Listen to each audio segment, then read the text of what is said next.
Lunes, Agosto 18, 2025. Sa yapak ng Panginoon, sa panulat ni Binibining Bella Pila ng Uttar, India. Basahin po natin ang ikalawang Timoteo, Kabanata 1, Talata 1 hanggang 14. Si Yahweh ang mangunguna sa iyo, sasamahan ka niya, hindi ka niya bibiguin o pababayaan man, kaya't huwag kang matakot ni panghinaan ng loob. Sa India, bihira kaming makakita ng niebe, kaya nang makapunta ako sa Dallas, Texas sa United States, tuwang-tuwa ako nang makita ang pagbagsak ng niebe.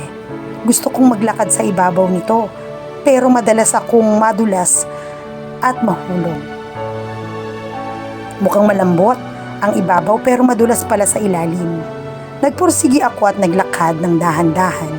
Walang masyadong tao sa kalsada. Pero napansin ko ang mga yapak ng isang taong nauna ng maglakad. Mas naging madali ang paglalakad ko dahil sinundan ko ang kanyang yapak. Nagpasalamat ako sa Diyos sa taong nag-iwan ng mga yapak na iyon.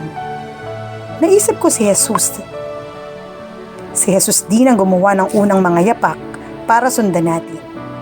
Ganito rin si Timoteo at ang iba pang mga sumunod kay Kristo. Sa isa sa mga sulat ni Pablo kay Timoteo, ibinahagi niya ang kanyang mga natutunan at karanasan. Tinuruan niya si Timoteo hindi lang sa salita, kundi pati sa halimbawa. Hinikayat niya si Timoteo na turuan ng iba.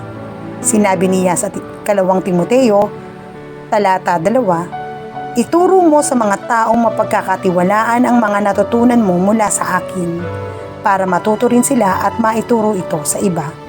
Ang pinakamaganda ay kahit 1,000 taon na ang lumipas, nandito pa rin si Jesus para pangunahin tayo at gabayan ang ating mga hakbang. Habang sinusunod ko ang mga yapak ni Jesus, nananalangin ako na sana makapag-iwan din ako ng mga yapak na makakatulong sa iba para sundan si Jesus. Tayo pong lahat ay manalangin. Mahal na Panginoong Jesus, salamat po sa paglikha ng daan na susundan namin. Gabayan mo po ang aming mga hakbang habang patuloy kaming lumalakad sa pananampalataya araw-araw. Amen. Ating pong isipin ngayong araw, ang mga yapak na iniiwan ko ay makakatulong sa iba na makasunod kay Kristo.